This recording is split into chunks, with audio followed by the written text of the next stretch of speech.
E hoje vamos falar de realeza.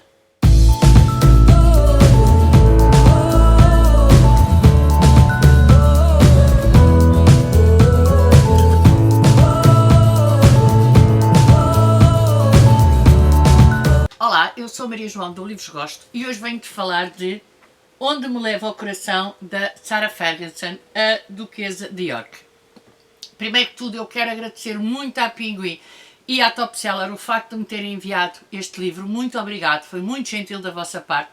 Depois da Penguin, eu quero agradecer muito à Isabel das Sensações de Papel o facto de me ter acompanhado nesta leitura. Eu não fui muito cumpridora das metas que nós estabelecemos por questões profissionais, mas a verdade é que foi muito bom ter a Isabel sempre ali ao lado para poder discutir alguma coisa, para poder conversar sobre o livro, e eu gostei muito desta leitura conjunta que foi a primeira de outras que certamente vamos ter, até porque já combinámos uma segunda, e portanto eu gostei muito e queria muito agradecer à Isabel esta companhia. Como vocês sabem, a Duquesa de York é a ex-mulher de um dos filhos da Rainha Elizabeth II e também é alguém que dentro da realeza foi sempre controversa. Ora, uma figura controversa a escrever um romance de época era algo que a mim me aguçou a curiosidade. E eu queria ver não só como é que a Duquesa de York como é que a Duquesa de York tratava a realeza inglesa, apesar do livro se passar em 1865, mas queria também saber como é que ela escrevia. E deixem que vos diga que fiquei muito agradada quando cheguei ao fim do livro e achei que o livro estava muito bem escrito, de ver que a Sarah Ferguson teve a humildade de agradecer não só à editora, não só à sua agente, mas também à sua coautora, que não aparece o nome dela em lugar nenhum da capa.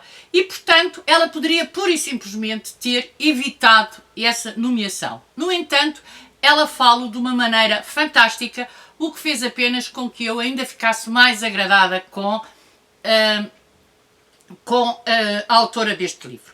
Ora, este livro, como eu já disse, passa-se em 1865 e temos aqui a Margaret, que supostamente, ou pelo menos para aquilo que eu percebi nas notas finais da Duquesa de York, é uma antepassada da própria Sarah Ferguson. E é uma antepassada também ela fora da caixa, ou seja, também ela é, para a sua época, uma contestatária. Na verdade, esta mulher é uma jovem que se recusa a casar com a pessoa que o seu pai achou que ela, com a qual ele achou que ela deveria casar. E mesmo quando acha que a melhor coisa que ela tinha que fazer era obedecer ao pai, e quando ela percebe que as normas da época são essas, ela não consegue ir contra o seu âmago. E é a partir daqui que começa a história desta Margaret. Esta Margaret que é uma mulher para além da sua época, uma mulher que tem uma vontade própria, uma mulher que tem uma cabeça que pensa por si mesma e uma mulher que não está disposta a transitar da mão do pai para a mão do marido. E, portanto, sobre esse ponto de vista, é uma mulher muito além do seu tempo. Na verdade, esta atitude dela, que não é de rebeldia, é uma atitude mesmo de ser honesta consigo mesma, e é importante perceber isto. Estas mulheres não faziam estas coisas por uma questão de serem contestatárias ou de serem rebeldes, não. Era mesmo algo que elas achavam que era contra a sua essência e, portanto, não fazia sentido elas fazerem-na.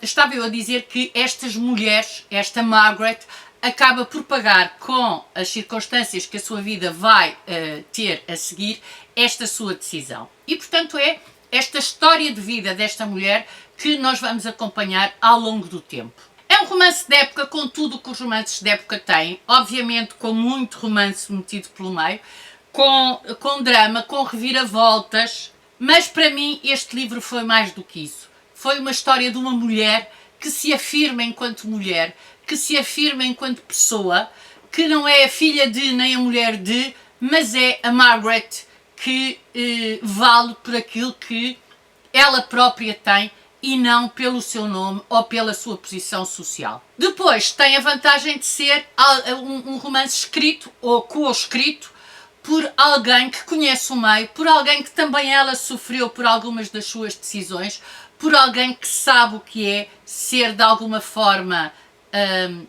ter uma personalidade forte dentro de um meio como o da nobreza e da realeza inglesa. Se já é complicado no século XX, agora imaginem no século XIX como é que não foi para esta Margaret. Tem outro aspecto que eu achei muito importante, que é o contraste entre o velho mundo e o novo mundo. Ou seja, entre a Inglaterra vitoriana, a Inglaterra conservadora e a América que está a nascer enquanto país e a América que está a nascer enquanto sociedade, e esse contraste entre os dois mundos está muito bem descrito aqui, é muito interessante.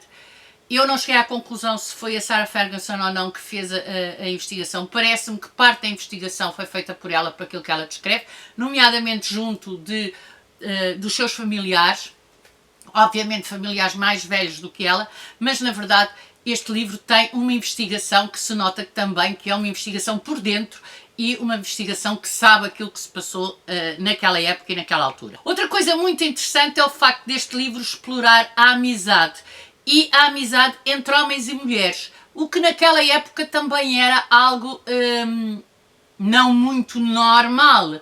Portanto, sempre que havia uma relação homem-mulher, havia uma relação amorosa por trás, ou pressupunha-se que havia uma relação amorosa por trás. Não quer dizer que a sociedade, no seu todo, não pressuponha isto, mas a verdade é que, para nós leitores, nós percebemos que existe ali uma amizade genuína, uma amizade que é muito interessante de perceber e de explorar. Depois o livro tem cartas, e vocês sabem que eu adoro literatura epistolar.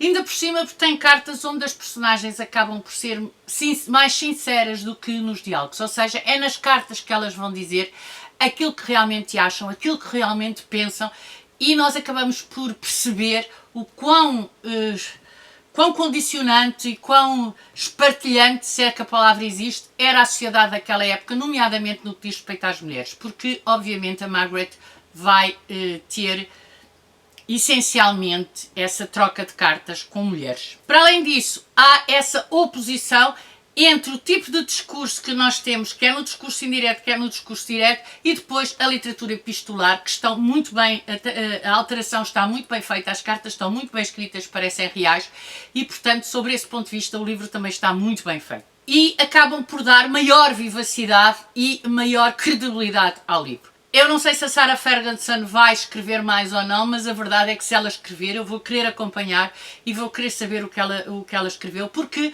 na realidade eu não sei qual é a percentagem que ela escreveu e qual é a percentagem da sua coautora. Eu não sei se ela escreveu tudo e a coautora depois de alguma forma ajudou a corrigir alguns aspectos, mas a verdade é que também não me interessa.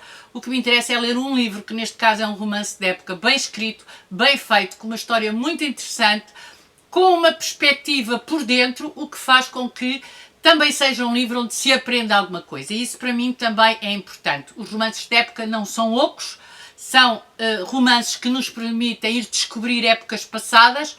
No fundo, os romances de épocas acabam por ser uma ficção científica do passado, e este livro da Sarah Ferguson faz isso e leva-nos por uma sociedade que nós não conhecemos e que nos dá essa sociedade por dentro. E, portanto, é uma leitura muito prazerosa e que eu acho que vale a pena pegar neste livro e lê-lo.